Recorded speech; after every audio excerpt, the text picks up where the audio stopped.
In 2023, the Georgia Bulldogs' 2-year run of national championships was snapped. Will they be able to get back to the top of the mountain in 2024? Let's find out.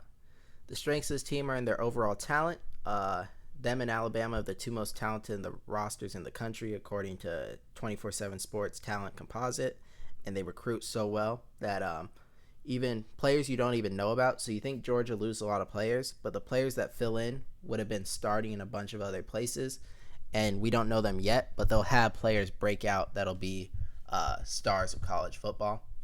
And then the O line is really good, one of the best in college football, and amongst the best in the SEC, obviously. But there's a lot of good O lines in the SEC. The weaknesses are potentially in defensive experience, as Georgia continuously loses players to the NFL draft. But there's still big time players back, and Malachi Starks, Mikael Williams are the biggest names. And I think another weakness is this is a really tough schedule for Georgia, especially compared to the schedule they had last year. This is a big step up, and even though I would probably rank them preseason number one, the schedule can make it really, really tough for them. Included in that is opening first week in a neutral site game. Neutral site, but it's in Atlanta against Clemson, who I think could give Georgia a pretty decent test to start the year. I think Clemson's got a really good defense that'll test how good Georgia's offense is. Because I think it's good, but will it be like a top 5 caliber offense? Will it compete to be one of the best in the country? We'll see how well it can do against a really good Clemson defense. And then we'll also see, is Clemson's offense, has it taken a big leap? Is it able to move the ball against a Georgia defense?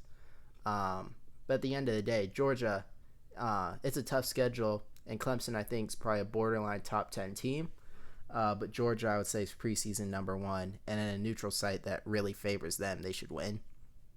And they should also get a win against Tennessee Tech, obviously. And then you go on the road to Kentucky. And even on the road, I don't think this is really a close game. I don't think Kentucky meets there's a certain level of team you have to be to beat Georgia if it's not a trap game. And I don't see this as really a spot that Georgia would have a letdown. Because maybe if like you were playing Alabama afterwards instead of after the bye, maybe Kentucky would have a chance. But because that bye is there and you're coming off Tennessee Tech, Kentucky would have to just outplay Georgia, which I don't think is possible for Kentucky. Now off the bye, you're going to go on the road to Tuscaloosa in a game that probably feels like a must-win for Kirby Smart because of the struggles he had facing Alabama under Nick Saban. But now Saban's gone. Kalen DeBoer comes in. So you would expect, it can't be an Alabama problem. It had to be a Nick Saban problem. That'll probably be the storyline going in. You do have the bye before, but Alabama does as well. On the road in Tuscaloosa, I think Georgia is a little better than Alabama, but I think that home field advantage and maybe a little bit over preparation by Georgia, which it sounds weird, but I think they're gonna feel, I think, more pressure to win this game and maybe underperform, whereas if they were just relaxed, I kind of is what I'm feeling here, and I think they're gonna lose to Alabama. I then think they bounce back against Auburn pretty dominantly, I would imagine. And then Mississippi State's the same. Mississippi State should be a blowout. Auburn, I don't think will move the ball very well against Georgia at all. And now you have another really brutal game on the road against Texas. And this is what I'm talking about, the schedule. I mean, Clemson, I'd say, is a borderline top 10 team, but it's a neutral site. But then week 4, so that's week 1. Then week 4, you're on the road to Alabama, who I have preseason top 4. I know they're ranked, I think, 5 or 6 in the actual preseason poll. I have them 4, so that's a brutal game. Then you go on the road to Texas, who I have preseason 5. Brutal game. So the schedule's just so difficult. But I do think you beat Texas. This is because Texas is going to play the Red River Shootout right before this. If they weren't, I would probably actually give Texas a win here, but I don't think Texas is going to play their best game, and I think to beat Georgia, Texas would need to play one of their best games of the year. I don't think they're going to do that. Now you get your second bye week of the year before playing your rival Florida and Jacksonville. Georgia's clearly better than Florida this year and should beat them before another brutal game. Your third road game against a top 6 team, in my opinion.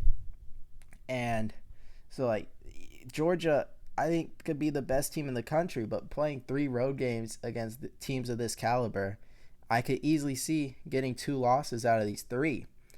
I'm hesitantly, just because how good Georgia's been under Kirby Smart, winning 2 national titles, how good they were last year when they played Ole Miss, hesitantly giving them 2 out of these 3 wins. But I mean, 2 losses is very, very possible in those 3 games because of how difficult they are. And Georgia could still, with the 12-team playoff, make the playoff at 10-2 and go on a run when everything's, more even on neutral site. But with these road games, I mean, they could easily lose 2 of these games. But with how good they looked against Ole Miss last year, I don't think Ole Miss has closed that gap fully. Even at home, I think Georgia wins and also beats Tennessee. I think Nico probably plays one. I don't think he's ready to, even at this point, I think he's a very good quarterback, but I think with a young quarterback first year starting, you'll have up and downs. And I would imagine that a road game against Georgia is probably a down. And then you beat UMass by a billion before playing your rival Georgia Tech at home on a Friday. You're just too good. You'll beat Georgia Tech. I have you finishing 11-1. 10-2 though. I thought about it. I really did. But you finished 11-1. And I got you headed to the SEC championship game. Your fans might be mad that you lost to Alabama, but if you win the SEC championship game, you'll be set up to go compete to win another national title. And if you win another national title, it'll all work itself out. Make sure to tune into my full playoff predictions and SEC title prediction to see if Georgia is able to win the SEC championship.